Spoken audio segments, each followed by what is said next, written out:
of their enemies as slaves. When Roman soldiers poured through the broken walls of Masada, they were greeted only by the silence of death.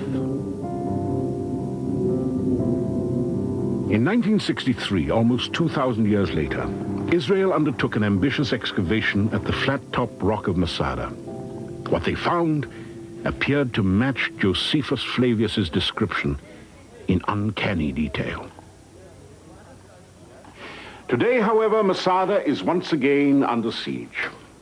Some scholars question the story of the Zealots' last desperate hours, where they ask, are the bodies of the 900? Or is the tale of the mass suicide nothing more than the hackneyed literary device of an ancient historian? In fact, did it happen at all?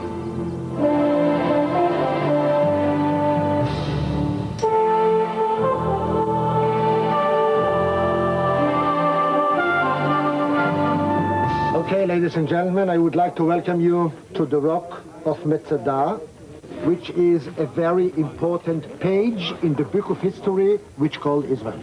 If we are talking about heroism in this book, this is the spot and this is the page. I would like to go with you back around 2100 years ago. King Herod took the road that we did today, and when he came to the foot of Massada, he said to himself, I'm going to change this place into my winter resort. At what has become one of the most visited tourist sites in the world, guides tell the story of the Zealots' last stand and their self-sacrifice as historical fact. And when the Romans arrived to the top, they found here food storages full with food, water cistern full with water, and 960 hero dead bodies laying around here, left this world as free people, not as Roman slaves. Dani Bahat is not your average visitor at Masada. He is a veteran archaeologist who took part in the 1963 excavation. The place is so dear to me that I refrain from coming here. I'm today here for the first time after 7 years. The idea is, further from the eyes, the more further we go, it becomes more sublime. Perhaps at no other archaeological site in the world has the tension between the sublime and the real played itself out more dramatically than at Masada. Here, in an unprecedented fusion of myth and archaeology, the story of Masada took on a life of its own, a life that had to do more with modern-day Israel than the siege of 2,000 years ago. When the young state of Israel needed a symbol of national pride, the call to excavate Masada enticed hundreds of volunteers from around the world. What they found would not only excite archaeologists, but would create something of a national shrine for Israel. It became our national pilgrimage, since we saw it in the last link which connects our country, or our people to our country. And we, of course, wanted to renew that link. We went every year on a pilgrimage, all the youth movements, and everyone used to come to Masada. In October 1963, the stronghold was laid open down to the foundations, this time by the archaeologists. A giant mission of exploration supported by volunteers from 29 different countries, headed by Professor Yigal Yadin. Yadin, former head of the Israeli Defense Forces and the most celebrated archaeologist in Israel, orchestrated the enormous undertaking at Masada. He had a mission which had worldwide attention.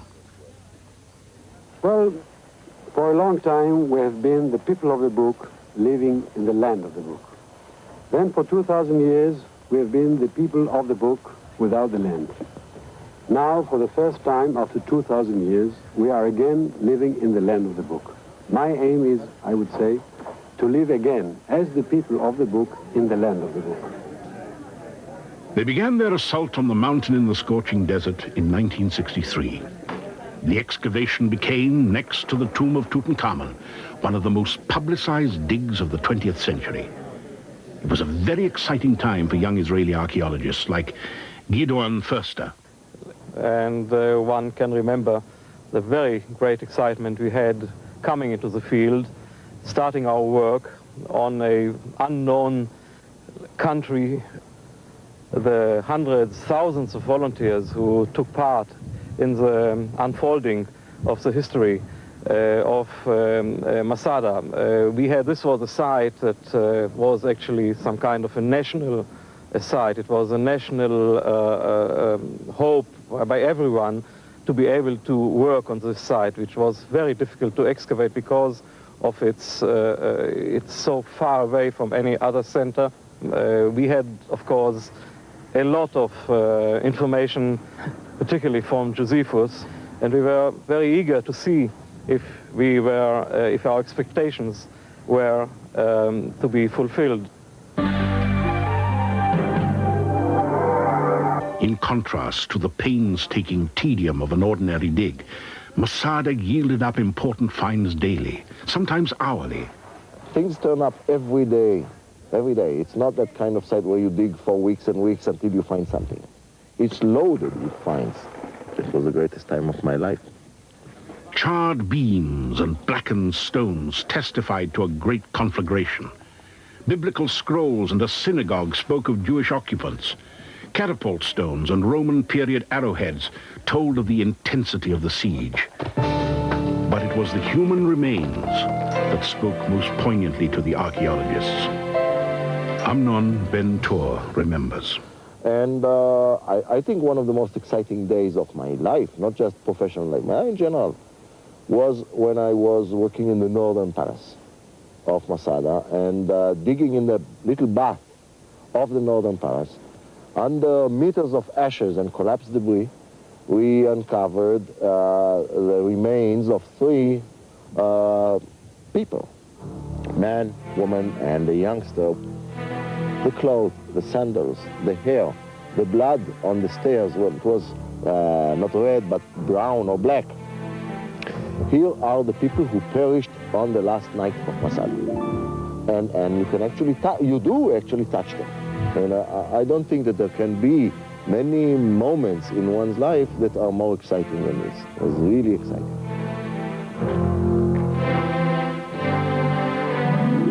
Another 24 bodies were found in a cave on the southern side of the mountain fortress. But it was Dani Bahat who would make an astounding find. A few yards from here away, that's the first which I found with my own hands, the 11 shards, which bear names, amongst them one who was the commander of Masada, Ben Yair. The other names were on the shards were names which were kind of friendly names, like the fat man, the man from the valley of Jezreel, the man with the rounded hair, the curly hair, Joab, the fisher, and these are the ones I can recall now, and Ben Yair, of course. If this is not exciting, I don't know what excitement means. But you suddenly feel that you have abridged those 2,000 years and you are making a continuity. And this is the appeal of Masada. But there was something profoundly unorthodox in the way archaeology was conducted in the heady days of those excavations. In 1965, Israel was a nation that felt surrounded, pressured from many sides, and the Masada story had obvious resonance. Neil Silberman, an archaeologist trained in Israel, is a long-time observer of the uneasy mix of politics and archaeology. The excavations of Masada must not be seen as a normal archaeological excavation or scientific experiment in which rival scientific hypotheses are being tested. It was instead, under the direction of Yadin, something of public performance art. A national pageant with an entire nation for an audience, with the entire world looking on. Though the excavations at Masada ended in 1965, the public life of the site escalated and perhaps even embellished the historical reality. The Israeli Defense Forces began taking their national oath atop the ancient mountain fortress, and a nation swore that Masada should never fall again. But scholars today find the archaeological record is not in such perfect accord with the story of Josephus. Murmurs of doubt about the mass suicide at Masada circulated. Why were there 11 shards bearing personal names when the historian Josephus had reported 10? And why had only 3 skeletons been found in the northern palace when Josephus had reported that the mass suicide of all 960 had taken place there. While Josephus described that there were 960 zealots on the summit of Masada and took their own lives, Yadin found only a little more than 24. The fact that the bodies found in the cave on the southern side of the mountain, those given a military funeral in 1969, were, as Yadin himself publicly admitted, mixed with the bones of pigs, makes their identification with the zealots, who were extremely particular about the observance of Jewish law, at least problematic. And what of the famous shards with the names of the defenders on them? The 11 inscribed potsherds that Yadin suggested might have been the very lots cast by the last 10 zealots before their suicide are also problematic, in that hundreds, if not thousands, of inscribed potsherds were found over the surface of the mound. And in fact, inscribed potsherds seem to have been the method by which the zealots distributed food.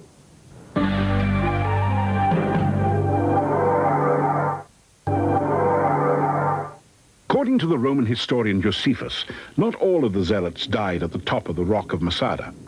5 women and children hid in a water duct from the slaughter and lived to relate the horrifying final hours.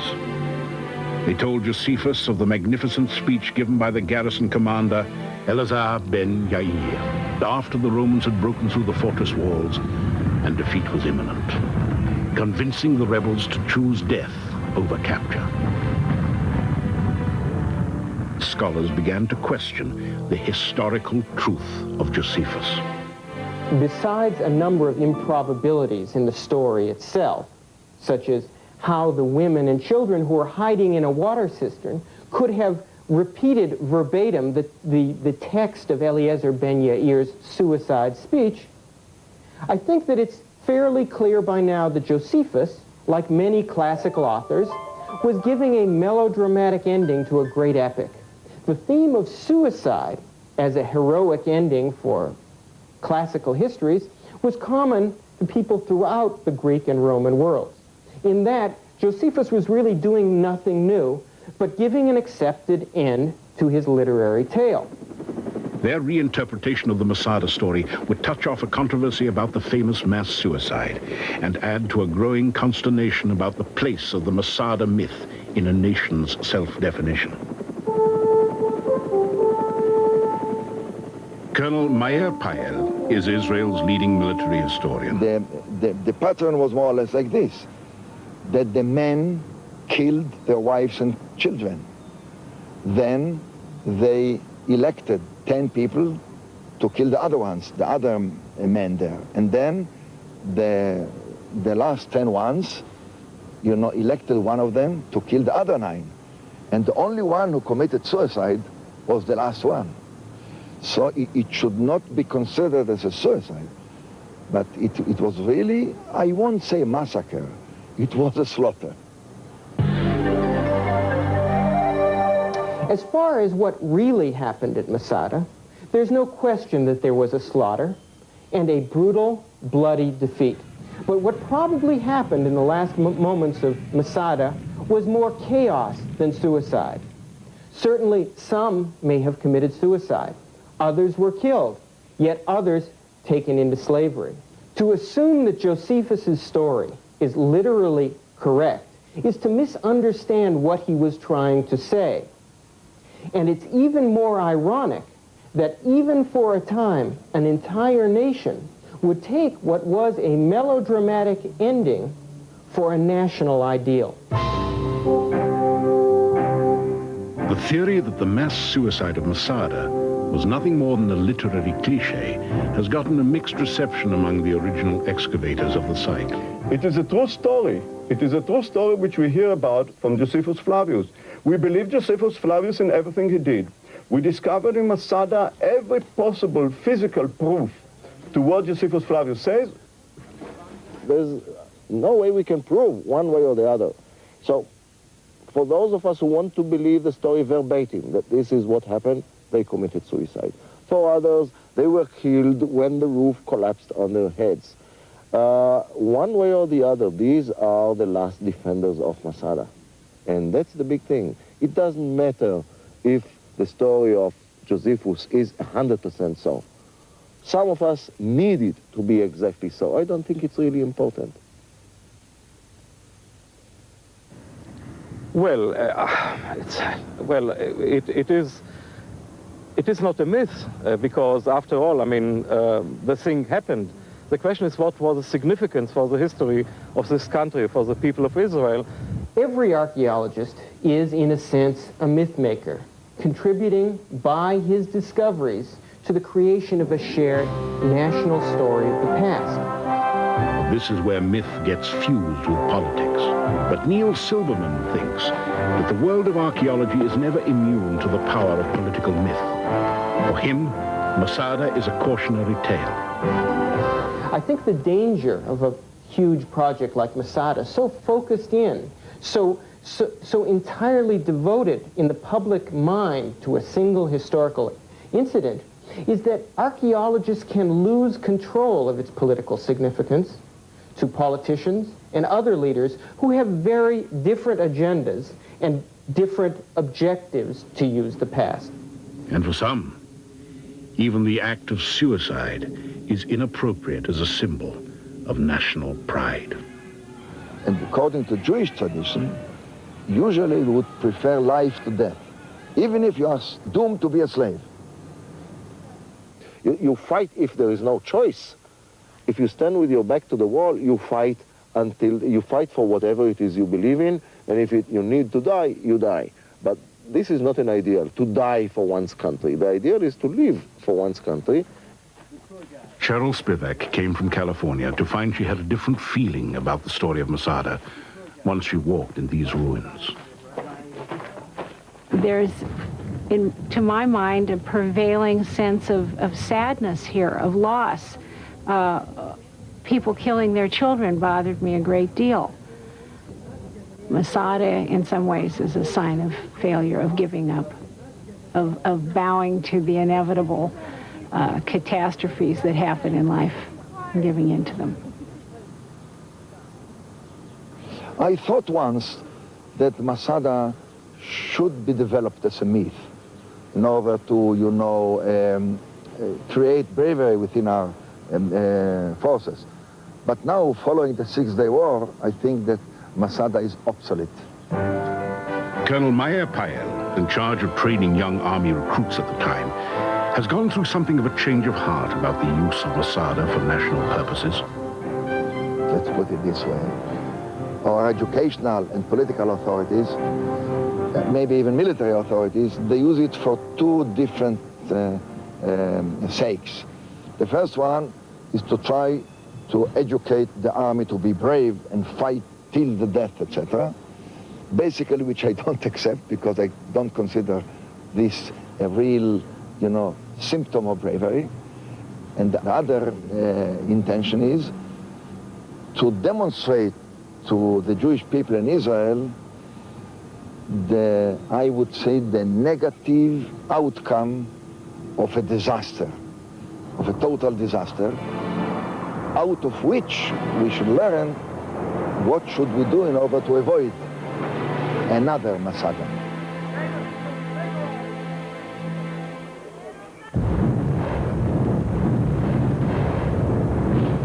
But about 20 years ago, we started a reassessment and we changed it. Now basically you won't find an Israeli unit who would come there and swear an oath, to take an oath there. At the time of the excavations, Masada provided a metaphor of heroic self-sacrifice for a modern nation under siege.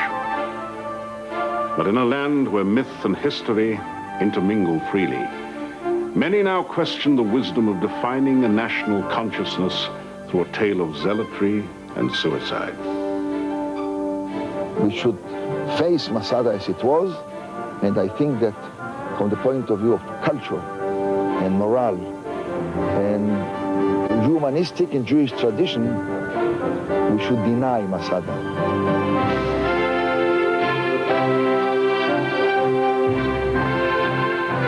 To tomorrow night's programme at 1:30.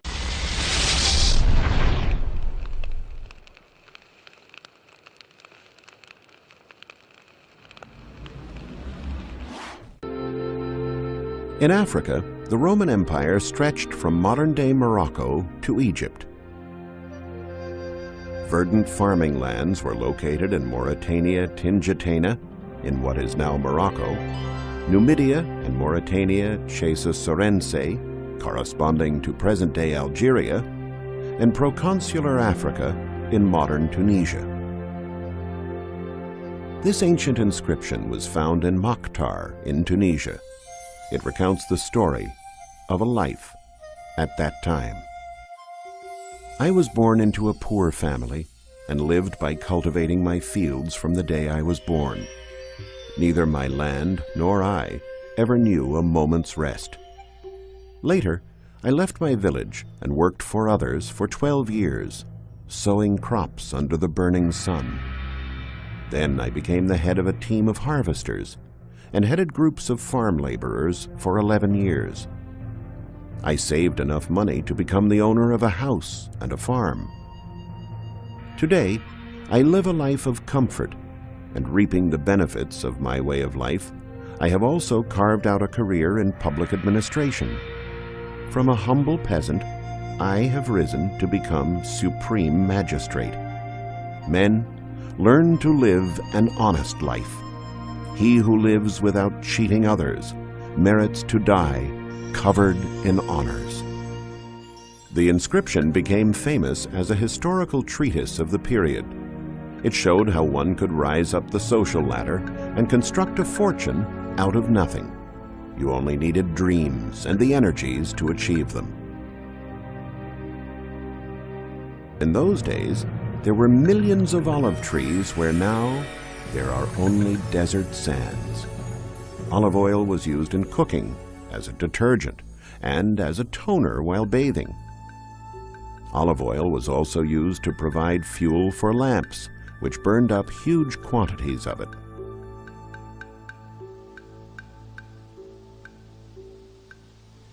It was here in North Africa that Roman colonists produced most of the olive oil consumed in Rome, earning a great deal of money and managing to prosper despite high taxes and the encroaching desert.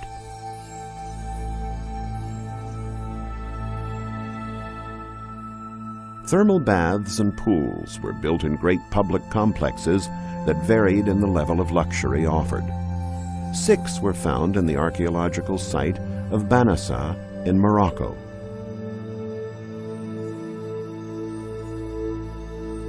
With further excavations, archaeologists found that the city also contained several oil presses, mills, and warehouses.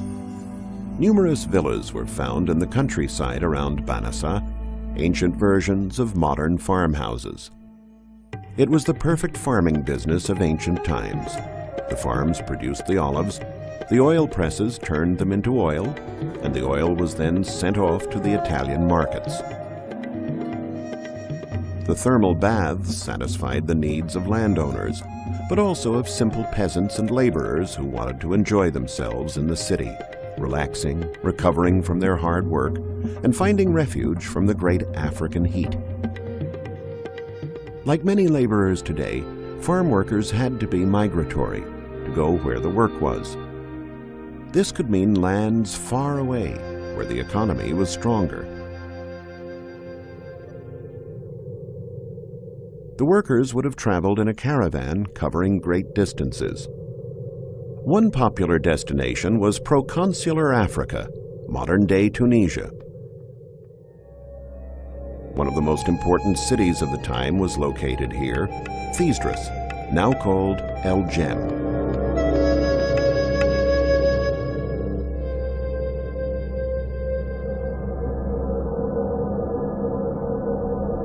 The houses here were built on a terrace system and whitewashed to reflect the rays of the sun, not unlike houses in the city today.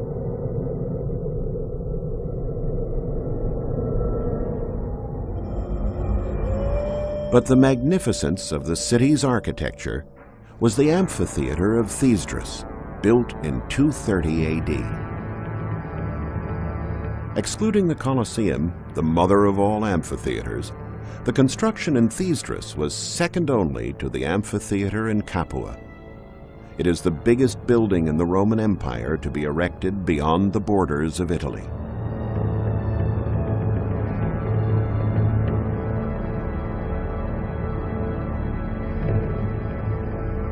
The main axis measured 485 feet. The slightly shorter axis was 400 feet, forming an almost circular ellipsis. The internal arena covered an area of 213 feet by 128 feet. The amphitheater could seat 40,000 people, and the most frequent entertainment was gladiator contests.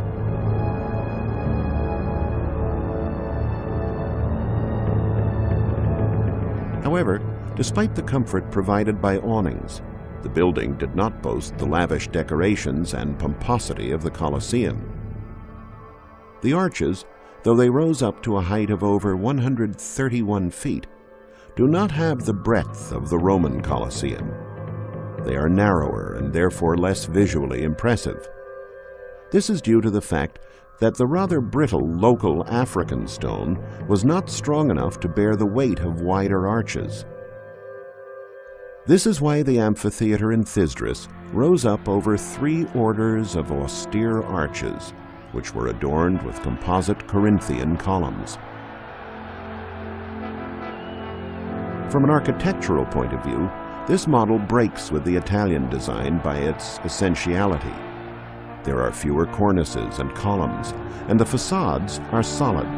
Indeed, the African style is simply not as rich.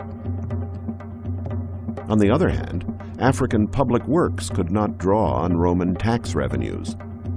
The governor of Africa, Gordianus, built this colossus in the 3rd century AD in what amounted to a direct challenge to Rome.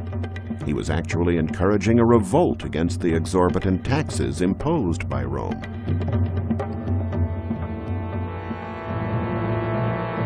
He was strategizing from a position of strength. In the later stages, the Roman Empire had become weak and unproductive, and was able to live in luxury only due to the taxes it collected from the provinces. On the other hand, the provinces forged ahead, being highly productive, their political and economic importance on the ascent. They began to provide emperors, such as the African Septimius Severus and his son Caracalla. Money can indeed bring power, and the olive plantations here pushed many to the top of Rome's social structure.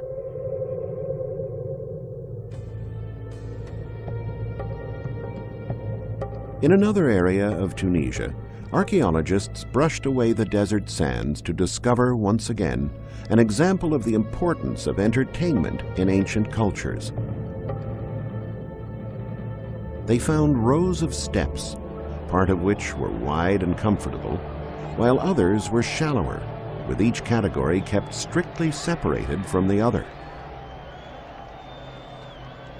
Eventually, it became clear that they formed part of the theater of Bulla Regia, which dates back to the 2nd century AD. The wider and more comfortable steps were reserved for the wealthy and famous, while the common people were relegated to the narrow steps. Bulla Regia was a provincial city compared to the capital Thesdrus. Not surprisingly, its economy was heavily oriented in the olive trade. The abundant farmland around the city made it an attractive settlement for those wanting to make their money in agriculture.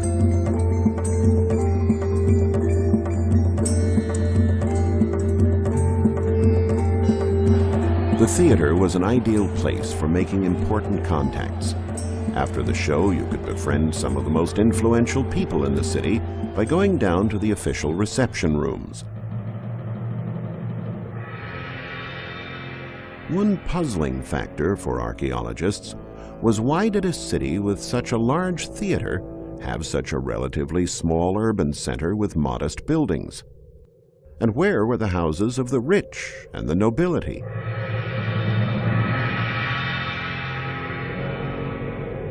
A find that helped shed light on this question was this mosaic portraying Venus with Cupid astride a dolphin. It is the pride of Bulgaria and one of the most beautiful examples of African mosaic art. But this discovery also spawned a mystery. In spite of the fact that it was exquisitely made, the mosaic was found in the basement of a simple dwelling that seemed completely lacking in prestige. Solving this enigma led to the discovery of a building type that is totally unique of its kind. The dwellings here that date back to the 3rd century AD have a relatively simple upper floor and a luxurious and ornate basement that was dug 16 feet into the ground so occupants could escape the African heat. Wealthy families would stay here during the day, and then in the evening, when it was cooler, they would go to the upper floors.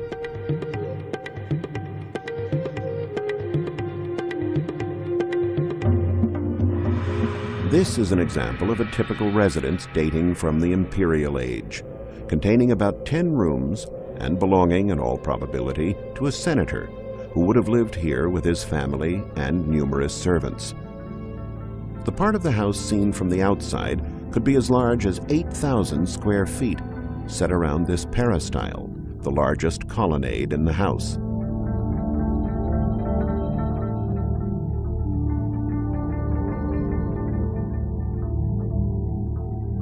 This staircase led to the lower floor. This is where the most luxurious and richly decorated part of the house was located, including sumptuous guest rooms. During excavation work, it was discovered that the cool temperature of the basement was not due solely to its depth. The Romans applied an absolutely innovative technique here that can be compared to modern thermal insulation. These cross vaults have an air chamber that separates them from the burning floors overhead. The centering was not made out of wood, as this would have been a scarce material here in Africa, but rather out of clay, more precisely by using interlocking earthenware pipes that were held in place between the grout and the floor.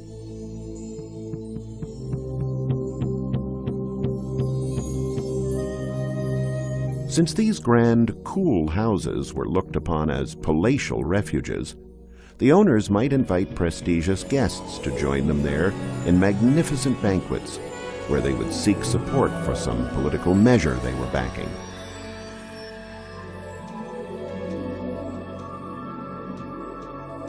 Probably the most important room in the house was the triclinium, though you might think it was some kind of bordello, with its luxurious furnishings and exquisite mosaics and couches that looked invitingly sensual. It was actually the dining room. Guests would eat lying on one side around a lavishly set table. The feasts of the African aristocracy are something to behold. This is the account of Apuleius, a Numidian writer.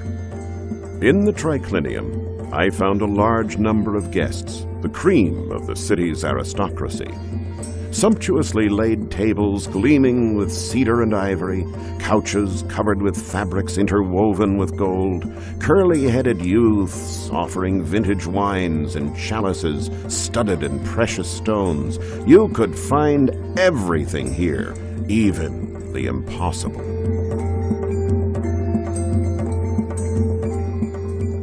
Uncovering fascinating facts of ancient civilizations is one of the marvelous rewards of being an archaeologist. There's a lot that we've discovered, and a lot more still to come. Archaeology does not concern itself only with monumental works such as temples, amphitheaters, and tombs. Ben Franklin coined the phrase, "Man is a tool-making animal." Archaeologists must go beyond the major constructions and analyze commonly used materials in order to give us the wealth of knowledge that we have today. Here is an oil press, a perfectly preserved millstone for oil that was unearthed in Volubilis, capital of ancient Mauritania, near present-day Morocco. Thanks to similar finds, museums such as the Museum of Roman Civilization in Rome have been able to construct faithful reproductions of ancient tools and recreate long-lost trades. Along with writings from the era, archaeologists have been able to ascertain the importance of olive oil trade and marketing, and from there to see how oil brought money, and money brought power.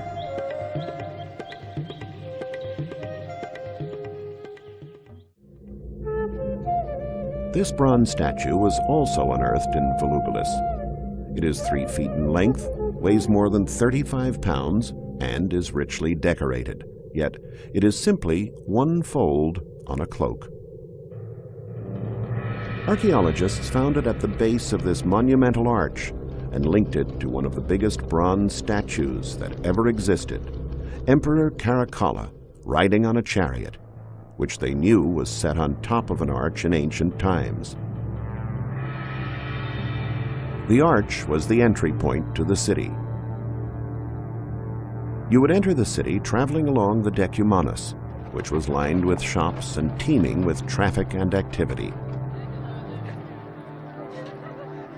Volubilis was the central administrative city for this part of Roman Africa, responsible for producing grain and exporting it to Rome. The Forum and the basilica that towered over it were places where discussions were held and important decisions made, perhaps regarding the neighboring Berber tribes, whom the Romans never managed to suppress.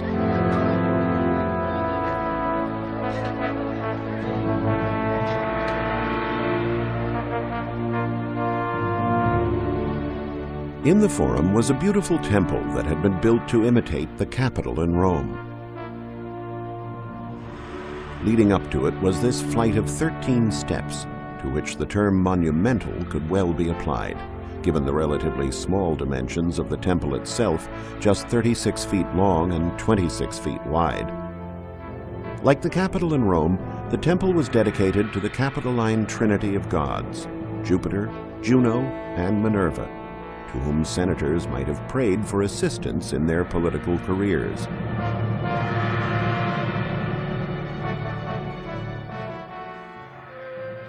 Initially, it was the center of the city of Volubilis, with its well-preserved public buildings, that attracted the attention of archaeologists.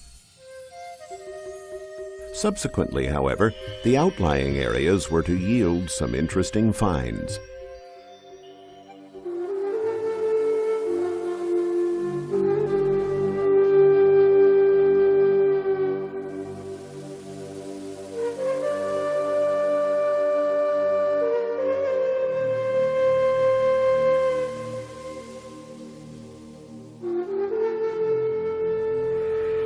All of the houses in Volubilis date from the 2nd and 3rd centuries AD. The house of the Ephebus, which takes its name from the discovery here of this wonderful bronze statue of a young man, was owned by a wealthy olive grower.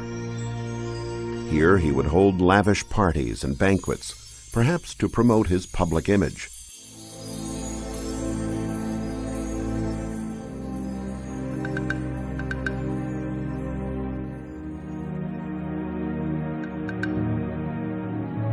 This is the marvelous House of Columns, with its circular impluvium.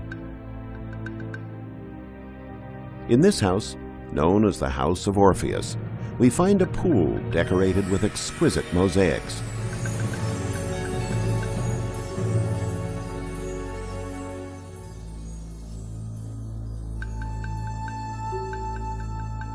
The luxurious House of the Horseman, like most of the local residences, was filled with bronze statues, which are now kept in the museum in Rabat, the capital of Morocco.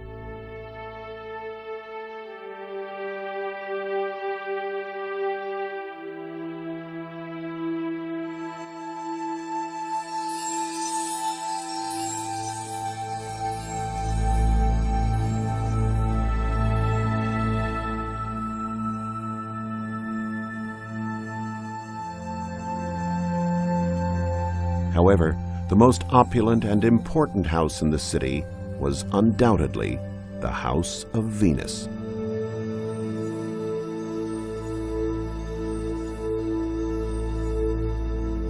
It contains some of the most beautiful mosaics found in all of northern Africa. A chariot drawn by geese. Diana bathing, surprised by Actaeon.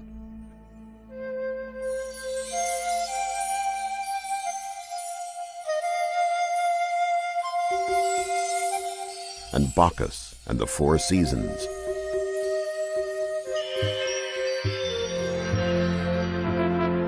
These two bronze busts were also found inside the house. One, with its characteristic Roman features, portrays Cato the Younger, while the other, of unmistakable African origin, is the cultured Numidian king, Juba II. These two figures bear witness to the racial mix that flourished in North Africa and to the civilizations that resulted from it.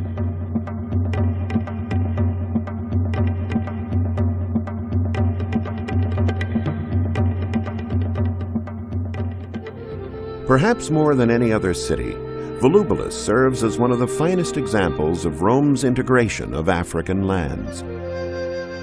The city prospered under its conquerors. It took the best Rome had to offer and made it its own.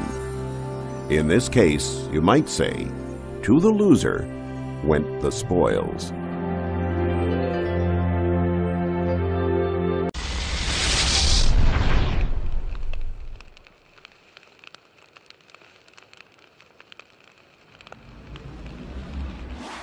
Every year on a pilgrimage, all the youth movements and everyone used to come to Masada. In October 1963, the stronghold was laid open down to the foundations, this time by the archaeologists. A giant mission of exploration supported by volunteers from 29 different countries, headed by Professor Yigal Yadin. Yadin, former head of the Israeli Defense Forces and the most celebrated archaeologist in Israel, orchestrated the enormous undertaking at Massada. He had a mission which had worldwide attention. Well, for a long time we have been the people of the book living in the land of the book. Then for 2,000 years we have been the people of the book without the land. Now, for the first time after 2,000 years, we are again living in the land of the book. My aim is, I would say, world. Guides tell the story of the Zealots' last stand and their self-sacrifice as historical fact. And when the Romans arrived to the top, they found here food storages full with food, water cistern full with water, and 960 hero dead bodies laying around here, left this world as free people, not as Roman slaves. Dani Bahat is not your average visitor at Masada. He is a veteran archaeologist who took part in the 1963 excavation. The place is so dear to me that I refrain from coming here. I'm today here for the first time after 7 years. The idea is, further from the eyes, the more further we go, it becomes more sublime. Perhaps at no other more than the hackneyed literary device of an ancient historian. In fact, did it happen at all?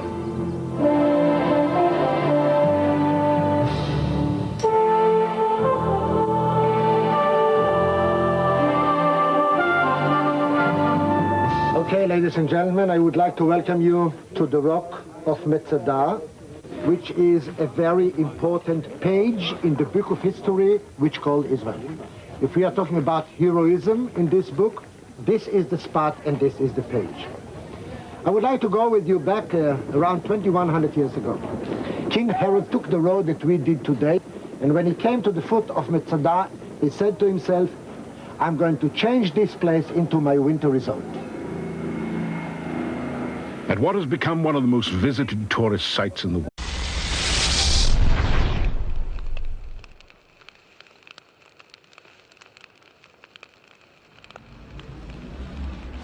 hands of their enemies as slaves. When Roman soldiers poured through the broken walls of Masada, they were greeted only by the silence of death. In 1963, almost 2,000 years later, Israel undertook an ambitious excavation at the flat-top rock of Massada. What they found, appeared to match Josephus Flavius's description in uncanny detail. Today, however, Masada is once again under siege. Some scholars question the story of the zealots' last desperate hours, where they ask, are the bodies of the 900? Or is the tale of the mass suicide nothing? Archaeological site in the world has the tension between the sublime and the real played itself out more dramatically than at Masada. Here, in an unprecedented fusion of myth and archaeology, the story of Masada took on a life of its own, a life that had to do more with modern-day Israel than the siege of 2,000 years ago. When the young state of Israel needed a symbol of national pride, the call to excavate Masada enticed hundreds of volunteers from around the world. What they found would not only excite archaeologists, but would create something of a national shrine for Israel. It became our national pilgrimage, since we saw it in the last link which connects our country, or our people to our country. And we, of course, wanted to renew that link. We went